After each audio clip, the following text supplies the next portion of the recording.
Hello everyone, accounts paper 2021 MP board के लिए जो हमारी सीरीज चल रही है उसका ये पार्ट 2 है। अभी तक एक वीडियो मैंने अपलोड कर दिया है। आपने उस वीडियो को नहीं देखा है तो आप उसे ज़रूर देखिए। उसमें मैंने एमसीक्यू डिस्कस किया है। आज की इस क्लास में हम fill in the blanks discuss करेंगे। इसमें ये क्वेश्चन भी पूछे जाते हैं आपके एग्ज़ाम में, तो इसको भी हम लोग कंप्लीट करेंगे। और जितने भी इंपॉर्टेंट क्वेश्चन हैं आपकी बुक से मैंने कलेक्ट किया है और मैंने इसे यहाँ PDF में फॉर्मेट किया है। तो शुरुआत करेंगे। आज का जो क्वेश्चन है, पहला क्वेश्चन हम लेंगे, only dash item are record in the income expenditure account. पिछले वीडियो में मैंने इस बात पे आपको बताया, इस टॉपिक को मैंने बताया कि जो इनकम एक्सपेंडिचर अकाउंट होता है उसमें सिर्फ रेवेन्यू नेचर के ट्रांजेक्शन दिखाए जाते हैं, ओनली रेवेन्यू नेचर के। अब यहाँ पे क्वेश्चन आपसे ये पूछ देता, ये इनकम एक्सपेंडिचर अकाउंट ना देकर आपसे ये पूछता कि रिसिप्ट एंड पेमेंट अकाउंट में हम क्या दिखाते हैं। तो मेरे प्यारे बच्चों, रिसिप्ट एंड पेमेंट अकाउंट में हम लोग रेवेन्यू और कैपिटल दोनों नेचर के ट्रांजैक्शन दिखाते हैं। लेकिन जब बात करेंगे इनकम एक्सपेंडिचर अकाउंट की तो हम सिर्फ रेवेन्यू नेचर के ट्रांजैक्शन को दिखाते हैं। तो उम्मीद है कि इस क्वेश्चन का कन्फ्यूजन आपका दूर हो गया होगा और ये क्वेश्चन आपको याद रहेगा। ठीक है, तो एक बार फिर रिविजन कर दे रहा हूँ। Income expenditure account revenue nature का ट्रांजेक्शन इसमें दिखाया जाता है। पहला क्वेश्चन क्लियर होता है। आगे बढ़ते हैं। दूसरा क्वेश्चन, सेकंड नंबर क्वेश्चन देखिएगा, the main objectives of non trading और नॉट फॉर प्रॉफिट ऑर्गेनाइजेशन। जितने भी नॉन ट्रेडिंग ऑर्गेनाइजेशन है, या आप ये भी कह सकते हैं कि जो नॉट फॉर प्रॉफिट ऑर्गेनाइजेशन है, मतलब ऐसा ऑर्गेनाइजेशन जो प्रॉफिट के लिए काम नहीं करती है, उसे हम लोग, उसका क्या मेन पर्पस है, मेन ऑब्जेक्टिव्स क्या है। तो ऐसी तमाम संगठनों का मेन ऑब्जेक्टिव्स है सोशल सर्विस। ठीक है, तो सोशल सर्विस के लिए ये ऑर्गेनाइजेशन काम करती है। आपको ये बात पता होना चाहिए कि जितने भी नॉट फॉर प्रॉफिट ऑर्गेनाइजेशन की संस्थाएं होती हैं, स्कूल हो गई, हॉस्पिटल हो गई, है ना, क्लब हो गई, ये सारे के सारे जो आपके संस्थान हैं, ऑर्गेनाइजेशन हैं, इंस्टीट्यूशंस हैं, ये सब की सब सोशल सर्विस का काम करती है। इनका मेन जो पर्पस है, मेन ऑब्जेक्टिव्स है, वो सोशल सर्विस का है। तो पिछला क्वेश्चन एक बार रिविजन कर लें। फर्स्ट क्वेश्चन हमने आपसे पूछा था कि only dash item, dash item कहने का मतलब किस तरह के ट्रांजैक्शन रिकॉर्ड करते हैं इनकम एक्सपेंडिचर अकाउंट में। तो आपको याद रखना है कि रेवेन्यू नेचर के ट्रांजैक्शन हम लोग इनकम एक्सपेंडिचर अकाउंट में ट्रांसफर करते हैं। दूसरा क्वेश्चन हमने आपसे पूछा कि the main objectives of non trading और नॉट फॉर प्रॉफिट ऑर्गेनाइजेशन। तो मेन ऑब्जेक्टिव इसका है सोशल सर्विस करने का। तो फर्स्ट दूसरा क्वेश्चन क्लियर हो गया। लेगेसीज के बारे में आपको पता होना चाहिए कि ये एक तरह का वसीयत है। ठीक है, तो ये जितने भी लेगेसीज होते हैं जो नॉट फॉर प्रॉफिट ऑर्गेनाइजेशन को रिसीव्ड होते हैं, ये सब के सब लायबिलिटी होते हैं। ठीक है, इसको याद रखेंगे, ये लायबिलिटी हैं, अर्थात ये कैपिटल नेचर के हैं। तो जितने भी लेगेसीज होते हैं, वसीयत होती हैं, वो सब के सब लायबिलिटी होते हैं और ये कैपिटल नेचर का होता है, इसको याद रखेंगे। पिछला क्वेश्चन हमने आपसे क्या पूछा है, पिछला क्वेश्चन हमने आपसे पूछा कि the main purpose of objectives of not for profit organisation. तो उसका मेन ऑब्जेक्टिव है सोशल सर्विस करने का। ये क्वेश्चन हमने पूछा आपसे, लेगेसीज जो है वो लायबिलिटी है, इसको याद रखना है आपको। ठीक है, आगे बढ़ते हैं। Question number 4, the closing balance of receipt and payment account represent. आपको मैं बता चुका हूँ पिछले वीडियो में भी कि जो balance receipt and payment account का क्लोजिंग बैलेंस होता है उसको कैश बैलेंस कहते हैं या कैश इन हैंड कहते हैं, इसको याद रखेंगे। जो भी हम क्लोज करके बैलेंस लिखते हैं cash receipt and payment account में, उसको कैश बैलेंस या कैश इन हैंड कहते हैं। ठीक है, तो पिछला क्वेश्चन रिवीजन कर देते हैं। लेगेसीज क्या है, लेगेसीज आपका लायबिलिटी है, मतलब कैपिटल नेचर का है। ये क्वेश्चन हमने आपसे पूछा 4 नंबर, क्या पूछा कि the closing balance of receipt and payment account. Receipt and payment account का जो क्लोजिंग बैलेंस होता है वो कैश बैलेंस और कैश इन हैंड होता है। आगे बढ़े। क्वेश्चन नंबर 5 देखेंगे, dash account is prepared with the help of cash book. देखिए कैश बुक की जगह पर कौन सा अकाउंट बनाया जाता है, पिछले वीडियो में मैंने आपको बता रखा है। ये कैश बुक की जगह पर रिसिप्ट एंड पेमेंट अकाउंट बनाया जाता है। तो आपको याद रखना है कि receipt and payment account is prepared with the help of cash book. Cash book को हेल्प करने के लिए रिसिप्ट एंड पेमेंट अकाउंट बनाए जाते हैं। पिछला क्वेश्चन हमने आपसे क्या पूछा, 4 नंबर देखिएगा। 4 नंबर क्वेश्चन देखिए कि the closing balance of receipt and payment account cash balance या कैश इन हैंड। और आपको मैं बता चुका हूँ कि रिसिप्ट एंड पेमेंट अकाउंट के जो बैलेंस होते हैं उसको cash in hand, cash in hand या कैश बैलेंस या कैश एट बैंक भी कहते हैं। तो पिछला क्वेश्चन, ये क्वेश्चन हमने आपसे क्या पूछा 5 नंबर, ध्यान से देखना फिर से कि dash account prepare with the help of cash book. जो रिसिप्ट एंड पेमेंट अकाउंट है वो कैश बुक की तरह बनाए जाते हैं। अच्छा, मैं एक क्वेश्चन आपसे पूछूं क्या, इसका जवाब कमेंट्स बॉक्स में लिख लिखकर बताना कि रिसिप्ट एंड पेमेंट अकाउंट का नेचर क्या है। रिसिप्ट एंड पेमेंट अकाउंट का नेचर क्या है, आपके सामने ऑप्शन ये रहे, ठीक है। रिसिप्ट एंड पेमेंट अकाउंट का नेचर क्या है, आपके सामने ऑप्शन ये है कि नॉमिनल अकाउंट, ठीक है, ऑप्शन ए में नॉमिनल अकाउंट, ऑप्शन बी में रियल अकाउंट, ऑप्शन सी में पर्सनल अकाउंट, ठीक है। आपका जो भी आंसर हो मुझे कमेंट्स बॉक्स में लिखकर बताना कि रिसिप्ट एंड पेमेंट अकाउंट का कैसा नेचर है, ठीक है।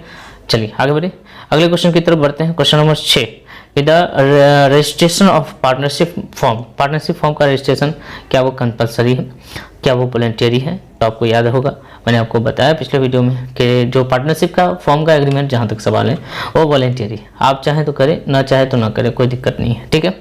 तो पिछला क्वेश्चन हमने आपसे 5 नंबर क्वेश्चन क्या पूछा कि account dash account prepare with the help of cashbook, cashbook की हेल्प के लिए रिसिप्ट एंड पेमेंट अकाउंट बनाया जाता है। ये क्वेश्चन हमने आपसे पूछा 6 नंबर की रजिस्ट्रेशन जो पार्टनरशिप फॉर्म का है वो करवाना क्या जरूरी है। तो आपको फिल इन द ब्लैंक्स में भरना है कि इट इज़ वॉलंटियरी, ठीक है। आगे बढ़े, in fix capital method dash account is also made.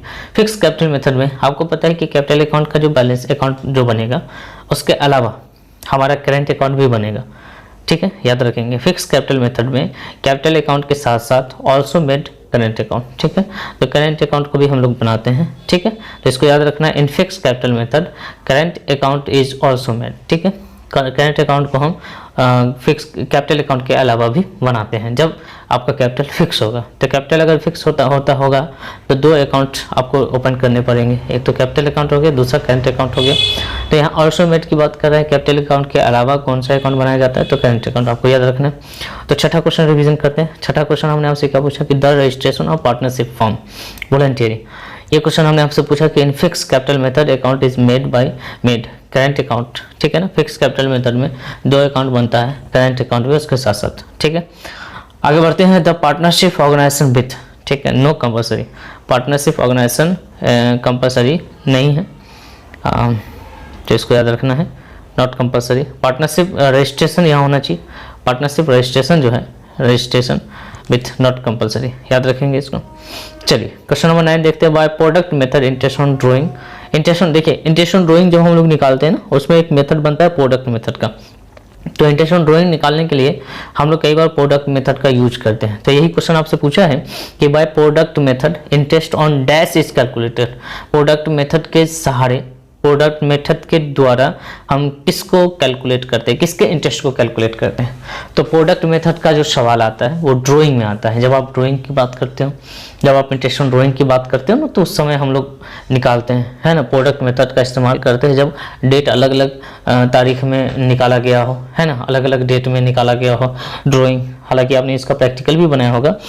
By product method interest on drawing is calculated, तो इसको याद रखेंगे। 9 नंबर क्वेश्चन। आइए क्वेश्चन नंबर 10 देखते हैं, partners current account in open. आपको मैं पढ़ा चुका हूँ, partners current account also open fix capital when capital is fixed. Capital अगर आपका फिक्स है तो आपको करेंट अकाउंट भी बनाना पड़ेगा, ये याद रखना है। तो पिछला क्वेश्चन रिवीजन करते हैं। क्वेश्चन नंबर 9 कि प्रोडक्ट मेथड से dash interest on dash is calculated. तो प्रोडक्ट मेथड से हम लोग इंटरेस्ट ऑन ड्राइंग को कैलकुलेट करते हैं, तो इसको याद रखना है। आइए 10 नंबर क्वेश्चन क्या है, partners current account is open when. जब पार्टनर्स करेंट अकाउंट की बात आएगी तो तभी आप पार्टनर्स करेंट अकाउंट बनाओगे जब आपका कैपिटल फिक्स रहेगा। क्या रहेगा, फिक्स रहेगा। अब क्वेश्चन है, क्वेश्चन नंबर 10 देखेंगे, 10 हो गया। 11 नंबर क्वेश्चन देखिएगा। 11 नंबर क्वेश्चन क्या कहता है, सेक्रीफाइस रेशियो बराबर, sacrifice ratio is equal to old ratio minus new ratio. Sacrifice ratio में सूत्र क्या होगा, रूल क्या होगा, old ratio minus new ratio. आपको कहा है इस जगह पे क्या होगा, तो ओल्ड रेशियो पहले आ चुका है, बाद में न्यू रेशियो आएगा। ओल्ड रेशियो में से न्यू रेशियो माइनस करेंगे तो हमारा सेक्रीफाइस रेशियो निकल कर आएगा, यह बात आपको पता होना चाहिए। अच्छा, गेन रेशियो के बारे में पूछ दे तो न्यू रेशियो पहले हो जाएगा, new ratio minus old ratio. तो दोनों क्वेश्चन में कंफ्यूज मत हो जाना, कई बार बच्चों को देखा है हमने कंफ्यूज होते हुए। देखिए सेक्रीफाइस रेशियो में ओल्ड रेशियो पहले होगा, न्यू रेशियो बाद में होगा, और गेन रेशियो में न्यू रेशियो पहले होगा, ओल्ड रेशियो बाद में होगा, ठीक है। तो sacrifice ratio is equal to old ratio minus new ratio, gain ratio is equal to new ratio minus old ratio, ठीक है जी। आगे बढ़िए क्वेश्चन नंबर 13 देखते हैं, goodwill is and dash asset, ठीक है। आपको पता होना चाहिए कि फिक्स एसेट का जो 2 पार्ट होता है, एक टांजिबल होता है, दूसरा इंटांजिबल होता है। कुछ ऐसी भी एसेट है जिसको हम इंटांजिबल फॉर्म में रखते हैं जो इंटांजिबल होती है, मतलब उसको टच नहीं कर सकते। तो गुडविल इज एन इंटांजिबल एसेट, इसको नहीं भूलना है। गुडविल एक तरह का इंटांजिबल एसेट है, ठीक है। तो पिछला क्वेश्चन हमने आपसे पूछा कि गेन रेशियो बराबर क्या होता है, गेन रेशियो बराबर new ratio minus old ratio. अगर ये क्वेश्चन ओल्ड रेशियो के बारे में, सेक्रीफाइस रेशियो के बारे में पूछ दे तो आपको बताना है sacrifice ratio is equal to old ratio minus new ratio, ठीक है। कंफ्यूज नहीं होना, एक जगह लिख लो इसको और इसको पढ़ते रहना, ठीक है। आगे बढ़े, गुडविल इज एन इंटांजिबल एसेट, ठीक है। गुडविल एक वैल्यूएबल एसेट भी है, गुडविल का वैल्यूएशन भी होता है, ठीक है। गुडविल फिक्स एसेट भी है, फिक्स एसेट के कैटेगरी में ही गुडविल आता है जो एक इंटेंजिबल एसेट है, ठीक है। आगे बढ़े, बाय गेनिंग रेशियो, देखिए गेन करने से क्या होता है, गेन करने का मतलब रिसीव करना होता है, मतलब प्राप्त करना होता है।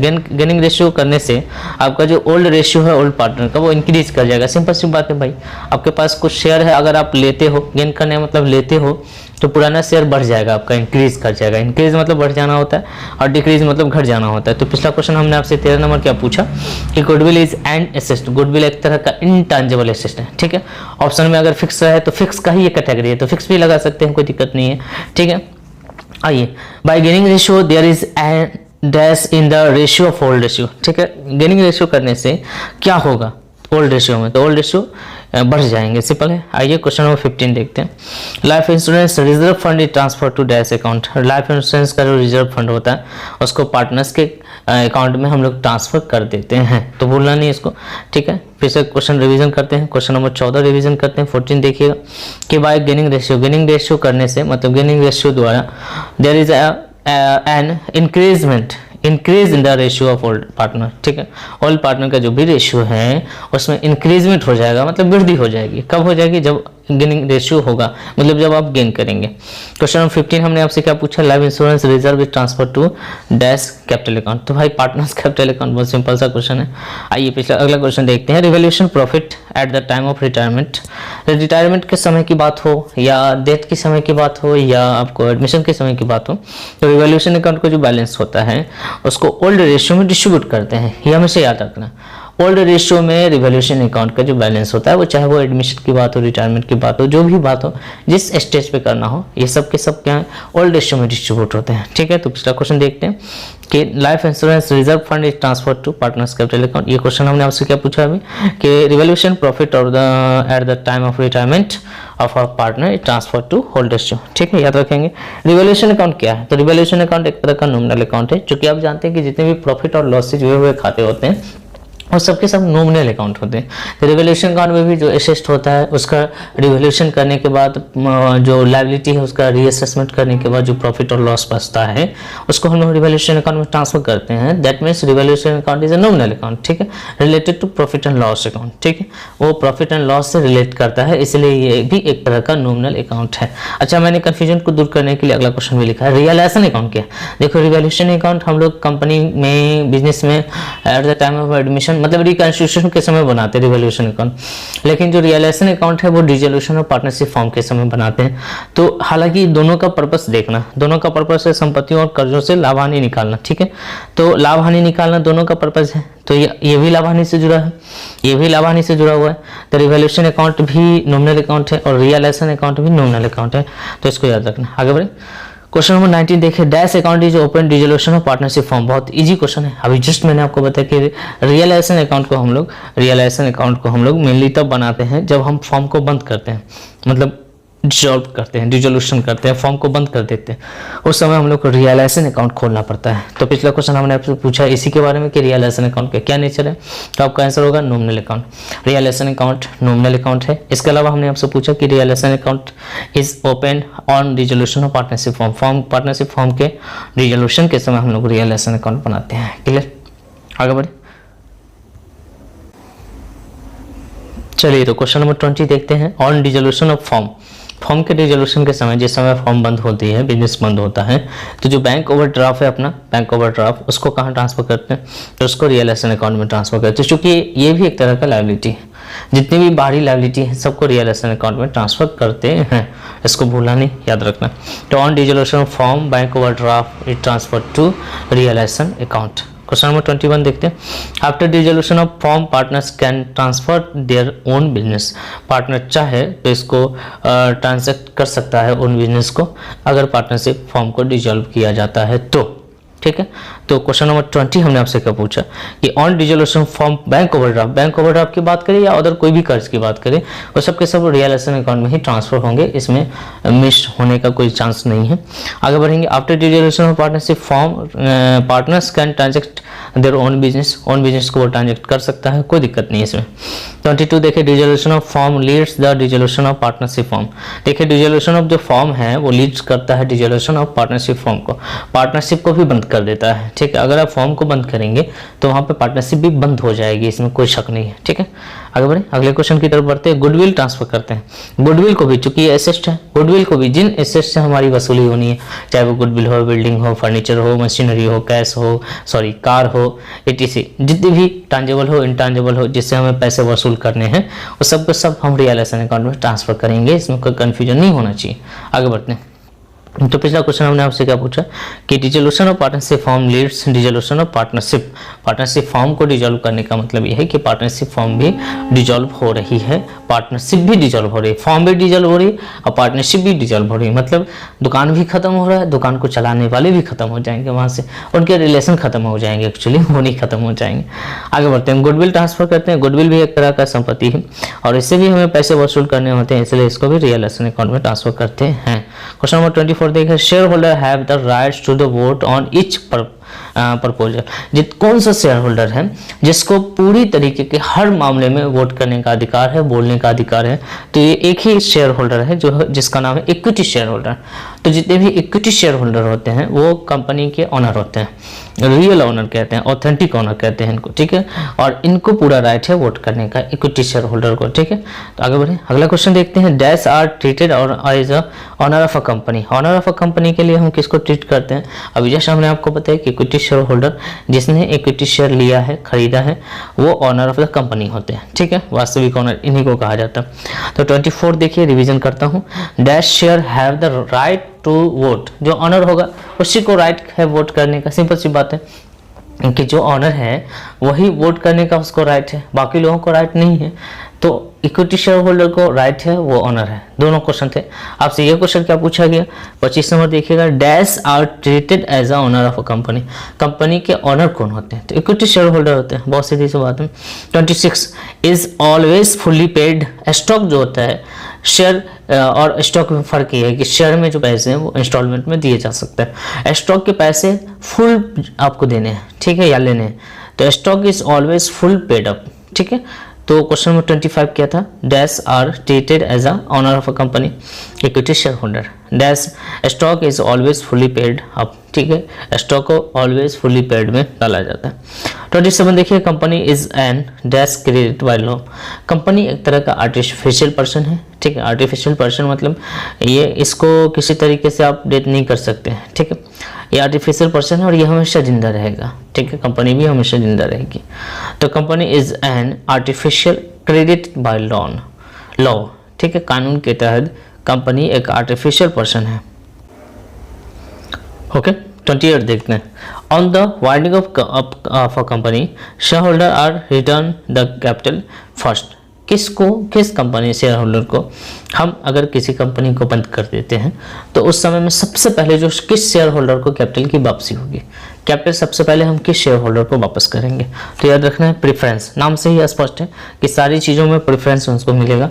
सारी चीज़ों में प्रेफरेंस, चाहे वो आपको प्रॉफिट की बात हो या कंपनी के क्लोज के समय कैपिटल को रिटर्न करने की बात हो, सारे के सारे प्रेफरेंस शेयर होल्डर को सारे ही काम में, सारी चीज़ों में फर्स्ट स्थान दिया जाएगा, ठीक है।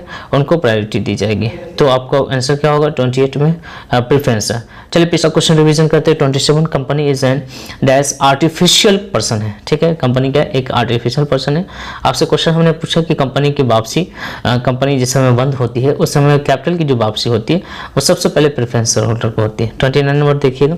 डिवेंचर होल्डर क्या होते हैं? तो डिवेंचर होल्डर कंपनी के ऑनर नहीं होते हैं। फिर से सुनो, डिवेंचर होल्डर कंपनी के ऑनर नहीं होते हैं। ऑनर कौन होते हैं? इक्विटी शेयर वाले ऑनर होते हैं। तो डिवेंचर होल्डर जो होते हैं वो कंपनी के क्रेडिटर्स होते हैं, मतलब लेनदार होते हैं। उनको उनका पैसा कंपनी में बतौर कर्ज लगाया गया है, ठीक है, ऐसा है, ठीक है ना, याद रखेंगे। तो डिवेंचर होल्डर कंपनी के क्रेडिटर्स हैं।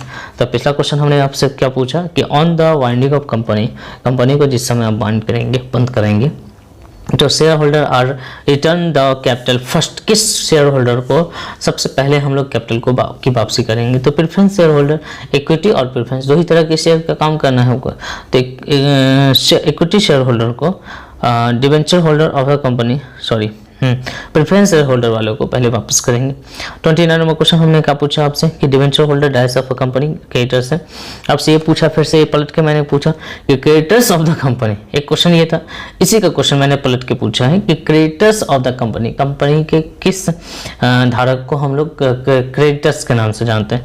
तो डिवेंचर होल्डर। तो जितने भी डिवेंचर होल्डर हैं ये सब के सब कंपनी के क्रेडिटर्स भी हैं और ये याद रखना है, ठीक है। आइए 31 देखते हैं। Current liability are those liability which are paid within 1 year. इसमें तो कोई शक ही नहीं है कि करंट लायबिलिटी वो लायबिलिटी होते हैं जिसको 1 ईयर के विद इन 1 ईयर में आपको उसे पे करना होता है। चलिए 32 देखते हैं। The amount of dash is shown और deduction of the form of call up capital. Call up capital में कॉल्स इन एरिया को डिडक्ट कर दिया जाता है। कॉल्स इन एरिया का मतलब हमने कॉल पे रखा उसका जो इंस्टॉलमेंट था, लेकिन उसमें से सारे पैसे मिले नहीं, तो जितने भी नहीं मिले वो एरियर कहलाते हैं, उसी को कॉल्स इन एरियर कहते हैं। फिर से क्वेश्चन पढ़िए कि the amount of dash is shown as a deduction from called up capital. Called up capital में से किसको हम डिडक्ट करते हैं? तो कॉल्स इन एरियर को डिडक्ट कर देते हैं, चूंकि वो हमको नहीं मिला है, ठीक है। आइए 33 surplus is shown under dash item of balance sheet. Balance sheet के अंदर एक कॉलम बनते हैं रिजर्व एंड सरप्लस का। तो जब भी आपको किसी तरह का कोई प्रॉफिट होता है तो आपको इसी कॉलम में डालना है, ठीक है, इसी कॉलम में रखना है, क्लियर। 34 देखिए, underwritten furniture is shown under heading of asset side tangible, ठीक है। तो जो आपकी फर्नीचर है वो टैंजिबल एसेट के तौर पे आती है। बैलेंस शीट के बारे में आप जानते हैं कि बैलेंस शीट में जो फर्नीचर होते हैं वो टैंजिबल होते हैं, ठीक है, आप इसको टच कर सकते हो। तो पिछला क्वेश्चन हमने आपसे पूछा 33 नंबर कि surplus is shown under dash item of balance sheet. Balance sheet में हम रिजर्व एंड सरप्लस के अंदर सरप्लस को शो करते हैं, ठीक है। 34 नंबर क्वेश्चन क्या पूछा हमने? Underwritten commission under writing furniture is shown under, ठीक है, जो जितने भी फर्नीचर होते हैं उसको हम लोग टैंजिबल एसेट के हेडिंग में डालते हैं, ठीक है। अगला क्वेश्चन देखिए, for preparing comparative statement dash year data require. कम से कम 2 साल होना चाहिए। 2 साल का डेटा आपके पास रहेगा तब तो उसका कंपेयर करोगे। कंपेयर करना है और आपके पास 2 साल का डाटा नहीं, कैसे कंपेरिजन करोगे, ठीक है। तो मोस्टली आपको 2 साल का डाटा चाहिए ताकि आप उस दोनों के बीच में कंपेरिजन कर सके कि ये पहले ये था और अब ये है, ठीक है। आगे बढ़े तो पिछला क्वेश्चन रिवीजन कर दे। Under writing furniture is shown under heading, ठीक है, तो फर्नीचर को टैंजिबल एसेट के अंदर हम शो करते हैं।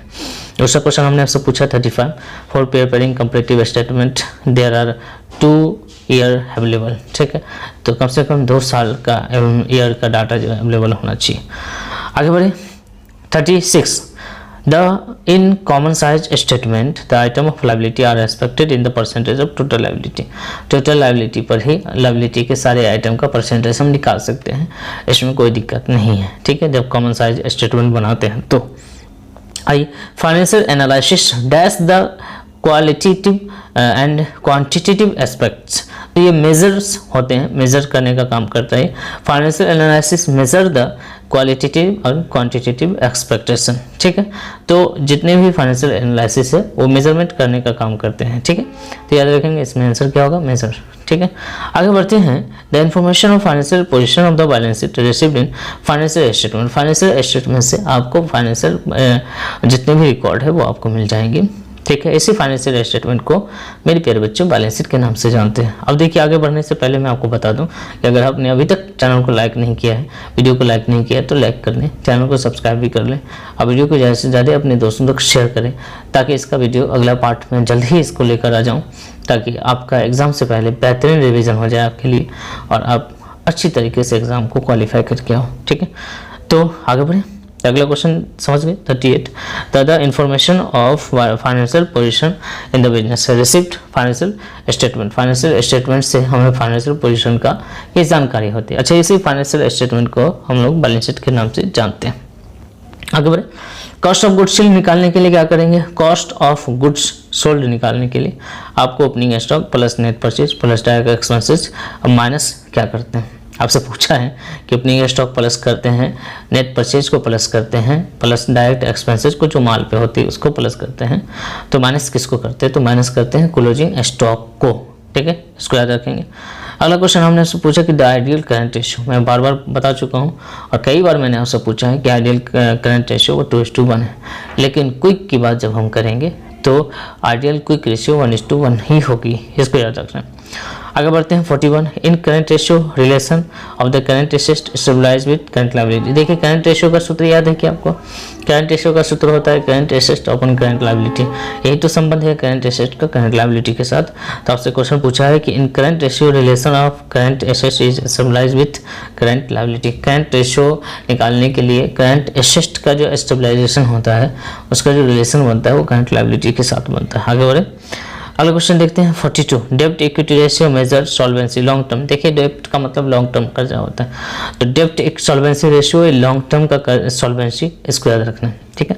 आगे बढ़े, अगला क्वेश्चन देखते हैं, इन debtor turnover ratio debtor include. Debtor में क्या रहता है, देखना डेब्टर के दो पार्ट, एक तो डेब्टर होता है, दूसरा बिल्स रिसीवेबल भी डेब्टर ही होता है, इसको याद रखेंगे। तो डेब्टर दो पार्ट्स के होते हैं। इन डेब्टर टर्नओवर रेशियो में डेब्टर में क्या क्या आएगा, तो डेब्टर आएगा, बिल्स रिसीवेबल दोनों आएंगे, ठीक है, डेब्टर भी आएंगे और बिल्स रिसीवेबल भी आएंगे, ठीक है जी। आगे बढ़े अगले क्वेश्चन की तरफ, ratio is a means to measure short term solvency. Short term solvency को मेजर करने के लिए हम लोग लिक्विडिटी रेशियो निकालते हैं, जिसमें हमारा सीए है, करंट रेशियो है, करंट लायबिलिटी है, ठीक है। आगे बढ़े, अब पिछला क्वेश्चन रिवीजन करते हैं क्या, इन debtor turnover ratio debtor include. Debtor में क्या क्या रहता है, तो डेब्टर में डेब्टर रहता है और बिल्स रिसीवेबल दोनों रहते हैं, ठीक है। आगे बढ़े, liquidity ratio is the means to measure short term solvency. Short term solvency के लिए हम लोग लिक्विडिटी रेशियो निकालते हैं।